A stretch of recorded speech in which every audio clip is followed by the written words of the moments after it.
When we're born, we're open and curious. Everything is new and anything is possible. We're creative, we're keyed into our emotions, we make connections, and we trust that we'll be cared for. Then we get hurt. The younger we are when it happens, the more we blame ourselves. So we change. We develop instincts, ideas, and habits in reaction to what happened to us. All of it aimed at keeping ourselves safe from further harm. And then if we're lucky, we grow up. Eventually, we realize that our old instincts, ideas, and habits have turned against us. Things we did to stay safe become harmful. Things that brought comfort become a source of pain. Things that used to bring us peace suddenly leave us feeling fractured, isolated, and angry. We try everything to make it better. Medication, therapy, exercise, diets, religion. Most things work, but only for a time. Eventually, those old habits and ideas roar back, and things get worse and worse and worse. Kelly Coffey, that's me, and Sue Jones have lived this cycle too.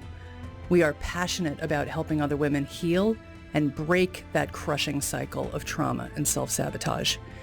We offer a program that Sue designed called TIMBo, Trauma-Informed Mind-Body. And we're opening a group just for listeners of the Trauma Mommas podcast. The group is exclusively for women, and it's limited to 15 participants. The group is 9 weeks long, and we're going to meet live for 90 minutes every week via Zoom starting Wednesday, May 11th at 11 a.m. Eastern. Hit the show notes for the link to sign up. We can't wait to see you in group.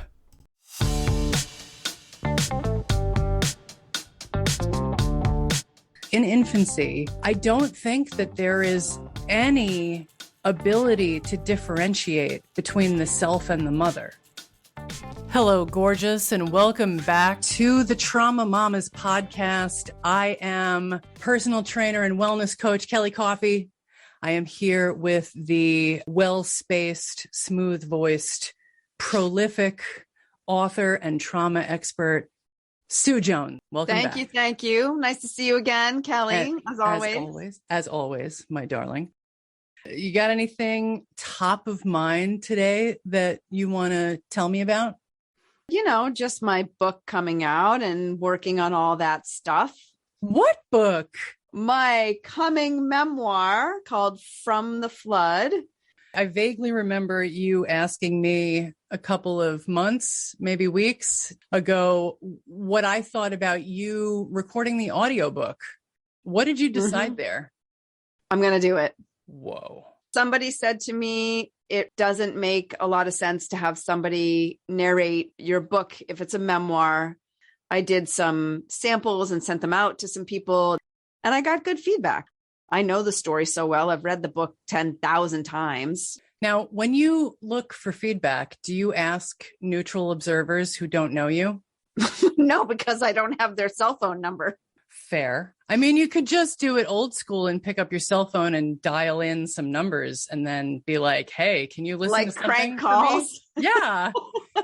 I want to start a new trend. Could you imagine if we started a trend of like, oh, need an objective observer to give you their feedback on something? Just pick up the phone, dial a number.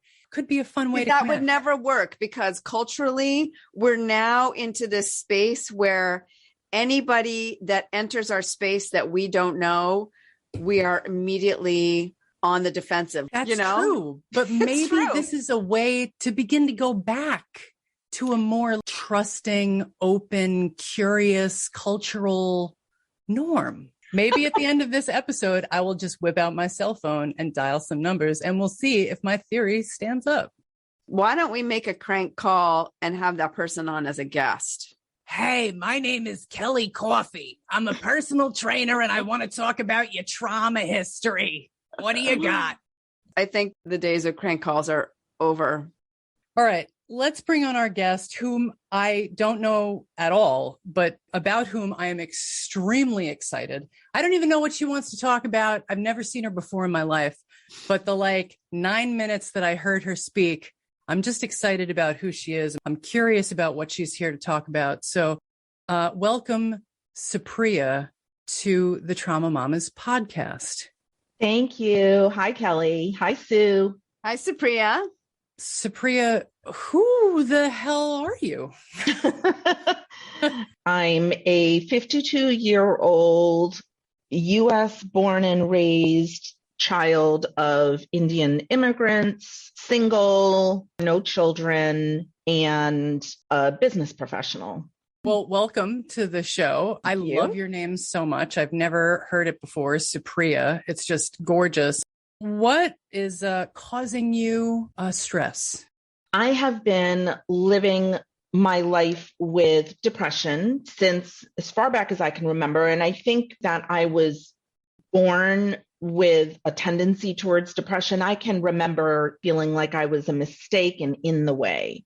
So I'm going to relay a situation that happened recently that I think is indicative of this. So my parents are beautiful people. I love them. They've done their best.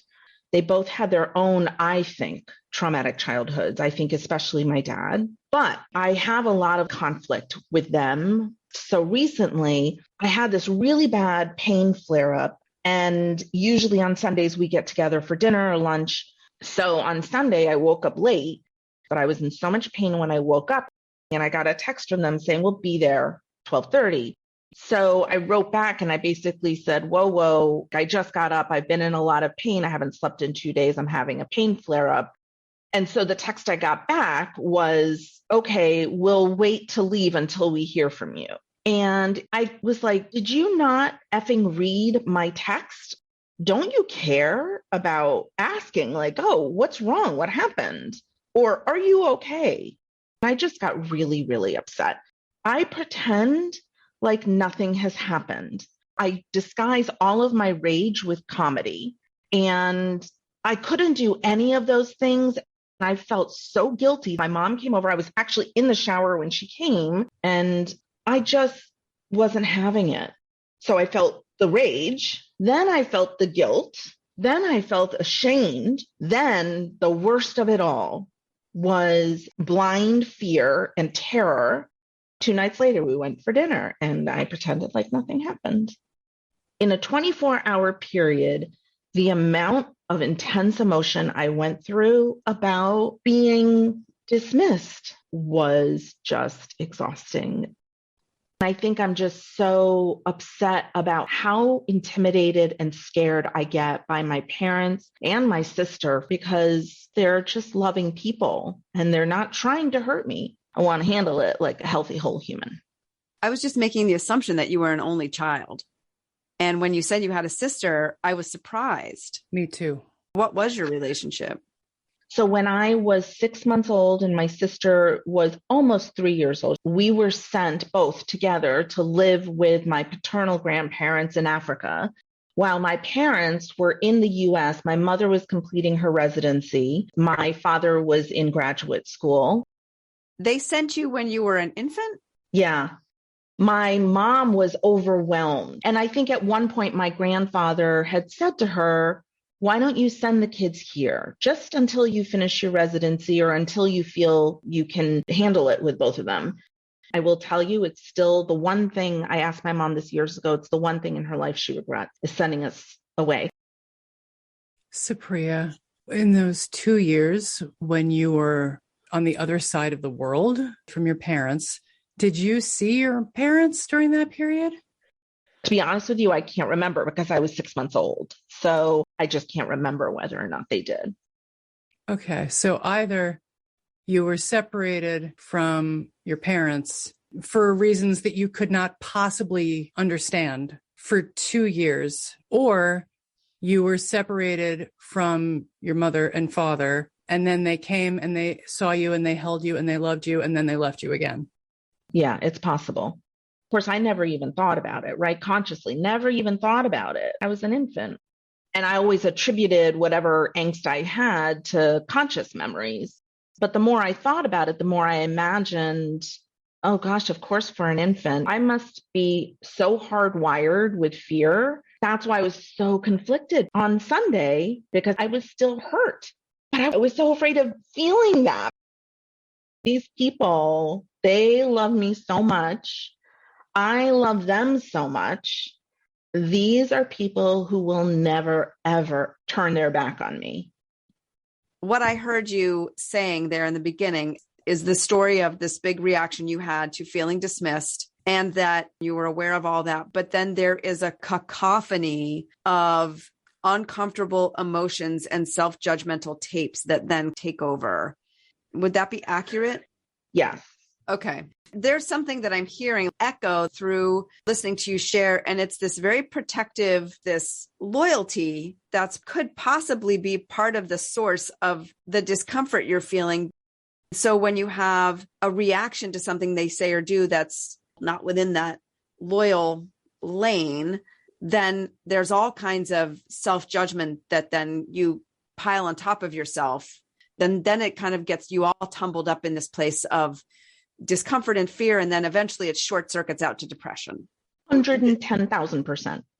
I think that where Kelly and I can help you is starting to reframe what's happening to you in these moments where you feel dismissed and why, so that you can have more compassion towards yourself. It doesn't mean that you need to be disloyal to your parents. It's more about being passionately understanding of how and why your body is responding to things that maybe you're thinking are really insignificant or small. Because I'm sure that if you and I were going out to dinner and you texted me and said, hey, I'm just not really feeling good, I didn't sleep well, blah, blah, blah. And I was like, okay, no problem. We'll just wait till you get here. You would not have that reaction that you had with your mom. You're right. It would not be that explosive 180-degree turn. I like the idea of reframing that, because you're right. That sense of loyalty is huge, and the stuffing of emotions is lifelong. I don't think that that's right. I do think that has so much to do with the pain and the depression. So I'm open. You know, when you mentioned that your parents sent you and your sister to Africa when you were 6 months old, Kelly and I, our jaw dropped. And that's not because we think your parents are horrible people. It's because even when an infant is separated from the birth mother for a brief period of time, that has an impact on the neurobiological makeup of that child. There was this study that really blew my mind. I'm not going to remember who did the study, but I could look it up. But basically, they had groups of rats that had pups. They took the rat pups away from the mom for just 1 hour a day. And all of those rat pups grew up with the inability to self-soothe and the tendency to use addictive substances. This isn't a moral issue. This is a neurobiological reality that when an infant is taken from the mother, even children that are taken and put up for adoption, that has a lifelong impact in your body. It makes absolute and total sense to me that in that moment where you felt dismissed by your mom, everything in your body sent out the 5-alarm message of you are in danger, you are going to die, because that is how your body became wired because of that separation. In its infancy, the foundation of your brain, one could argue, is the knowing that you will be abandoned by your mother, which is not true. We know that she loves you. We know that she was really sad. I can only imagine the impact that it had on her. Oh my God. I have 2 kids, and the idea of being in a situation where I needed to be separated from them, especially when they were infants. When you were telling your story, my whole body was aching, on a biochemical level. It's so wrong. And respecting that women need to do what they need to do, modern life is not conducive to ideal parenting. I'm not saying everybody strap your kid on your back and never go to work. God, I'm not saying that. Every choice that we make has an impact on how we feel. The brain of a 6-month-old completely changes, and things that for another person wouldn't seem threatening in the least can absolutely set off a 5-alarm fire inside you. Because as far as your mind and body are concerned, it is a very, very real threat that you will be left to die. So when you feel like you're not connecting in some way that feels vital to you in that moment, yeah, it's disproportionate to the situation at hand. And it absolutely makes sense that your body reacts in that way.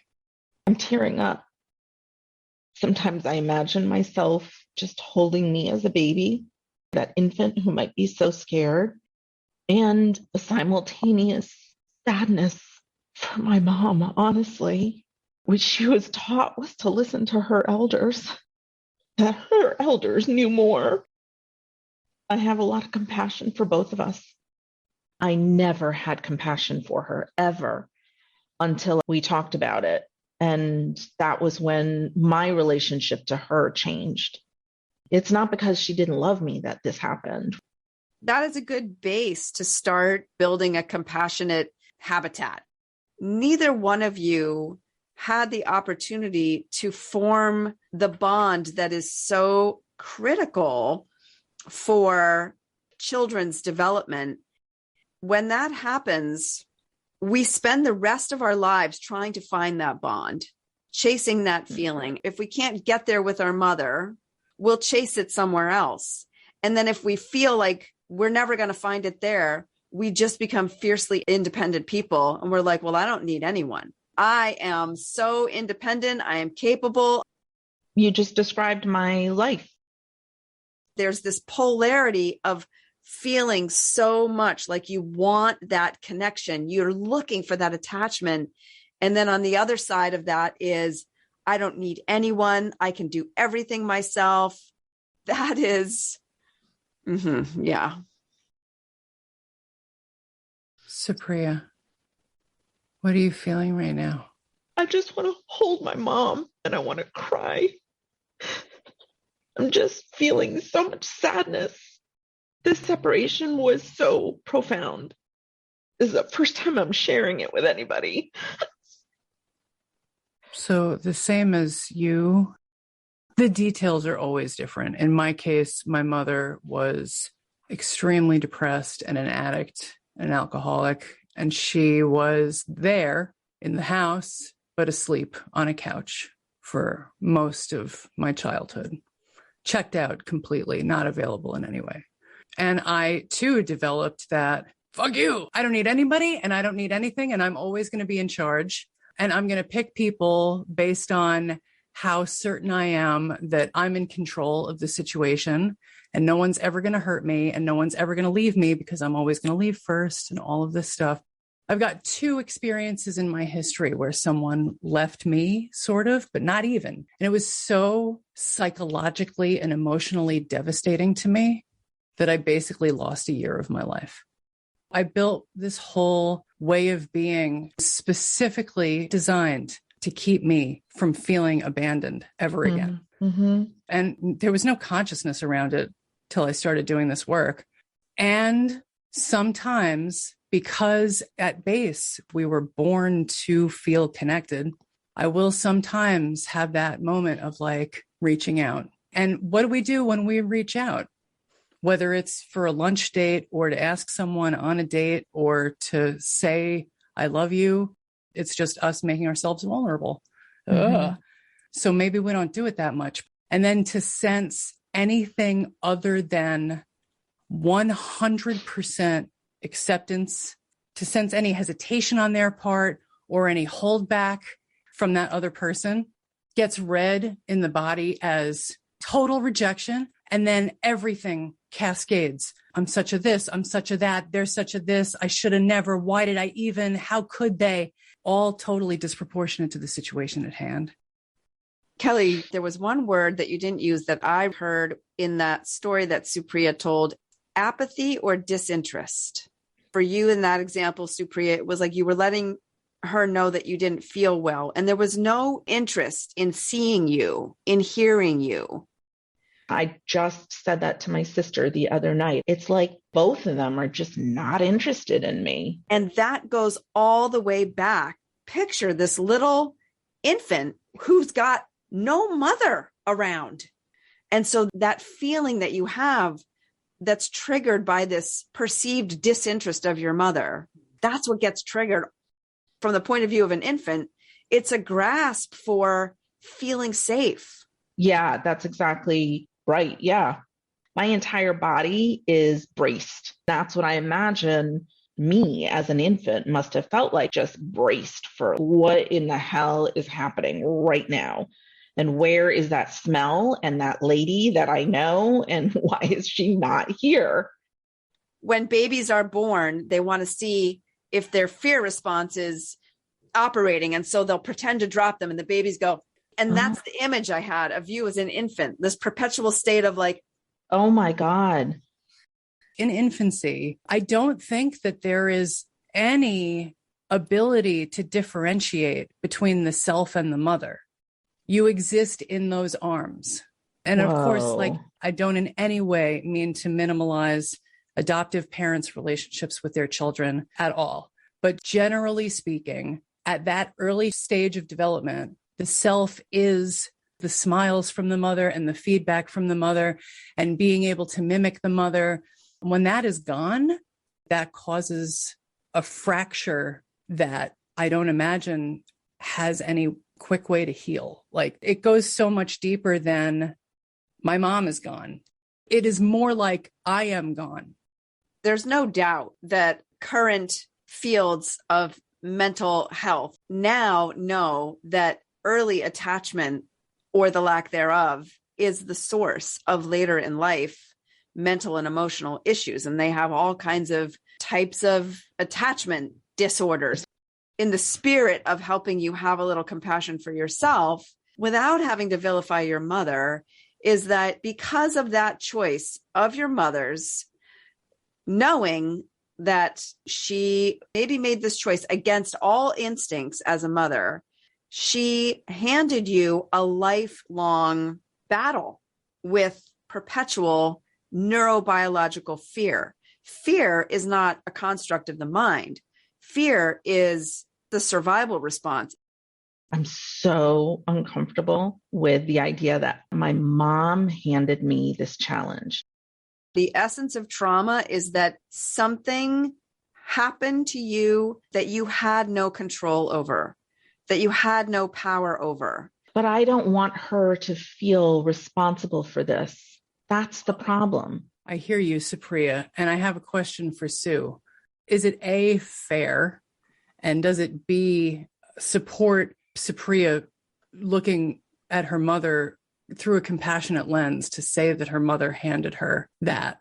Couldn't you also say that the situation handed her that fear response? She had no conscious awareness of what the long-term impact of her decision was going to be.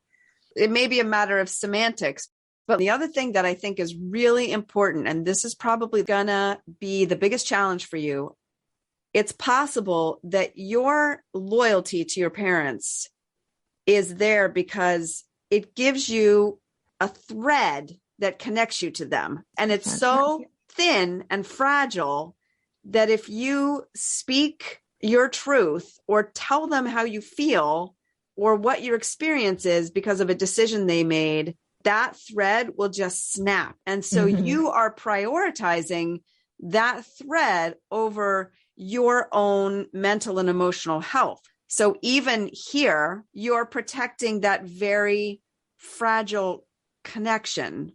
This is really important to know and sit with. What you just said is incredible. From the beginning of our call, I have been hyper aware of Supriya's insistence at how wonderful her parents are, how loving, how much they love her. Supriya, you say it a lot. I really want you people generally to know, I right? think they're loving parents. Yeah. When you think about that very fragile thread that connects you to your parents, and you think about saying something that is a true feeling for you, but you're hesitant to say because you don't want that thread to break, what do you feel in your body? Anxiety, fear, because the thought that's coming at the same time as those feelings is, I don't want to hurt them. Right now, you can't even fathom being true to how you actually really feel for fear of breaking that connection. And instead, what you do is you stuff it and stuff it and stuff it and pretend that everything's okay because you want that connection. You don't want to hurt their feelings. And you're the one that suffers. And eventually, over time, your body just goes into full collapse depression. I don't know if it's worth the pain that I would go through to actually share that with them. You don't have to talk directly to your parents. What Kelly and I are picking up on is your tendency to stay loyal to your parents, even Right. in this conversation. I just want to feel whole acceptance, you know? So know this. It's not that you're doing, quote unquote, anything wrong. It's another thing to notice that's going to be an important part of piecing yourself back together. It's another thing to notice and to have compassion for. That's as important as noticing those feelings when you perceive that your mother is not interested in you or just apathetic about you. All of these things come together to form a mosaic of your life that ends up being whole and beautiful, but only if we're willing to look at them and feel them. Respect those pieces as part of who we are for very, very good reason. Yeah.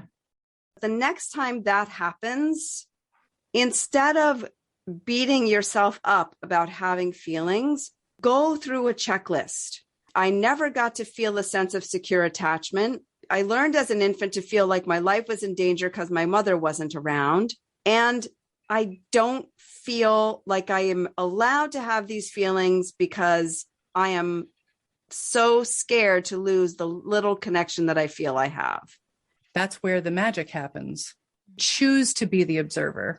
And then if you have oriented yourself to that experience in that way, you have all the power to do whatever it is that you think is appropriate next. Seeing those powerful emotional reactions as invitations to heal rather than things to try to avoid or protect yourself from or change the channel on, then we have agency and control. This has been really, really helpful.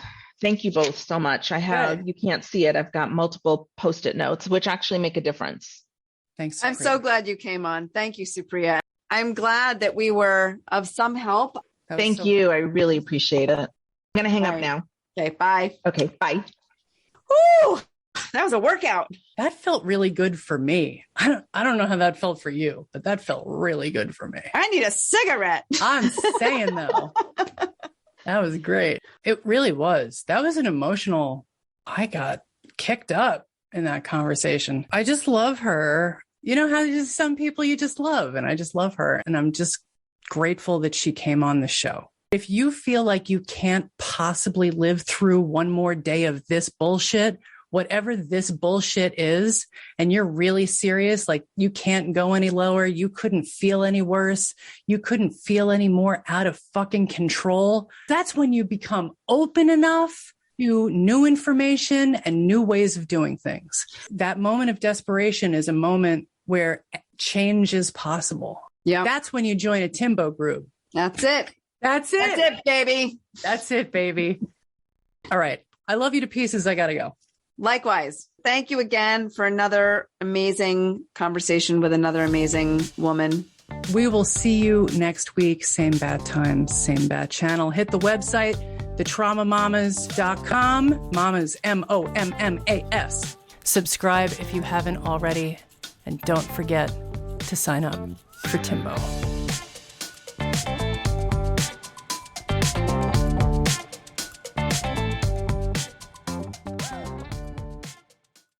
When we're born, we're open and curious. Everything is new and anything is possible. We're creative, we're keyed into our emotions, we make connections, and we trust that we'll be cared for. Then we get hurt. The younger we are when it happens, the more we blame ourselves. So we change. We develop instincts, ideas, and habits in reaction to what happened to us, all of it aimed at keeping ourselves safe from further harm. And then if we're lucky, we grow up. Eventually, we realize that our old instincts, ideas, and habits have turned against us. Things we did to stay safe become harmful. Things that brought comfort become a source of pain. Things that used to bring us peace suddenly leave us feeling fractured, isolated, and angry. We try everything to make it better. Medication, therapy, exercise, diets, religion. Most things work, but only for a time. Eventually, those old habits and ideas roar back. And things get worse and worse and worse. Kelly Coffey, that's me, and Sue Jones have lived this cycle too. We are passionate about helping other women heal and break that crushing cycle of trauma and self-sabotage. We offer a program that Sue designed called TIMBo, Trauma-Informed Mind-Body, and we're opening a group just for listeners of the Trauma Mommas podcast. The group is exclusively for women, and it's limited to 15 participants. The group is 9 weeks long, and we're going to meet live for 90 minutes every week via Zoom starting Wednesday, May 11th at 11 a.m. Eastern. Hit the show notes for the link to sign up. We can't wait to see you in group.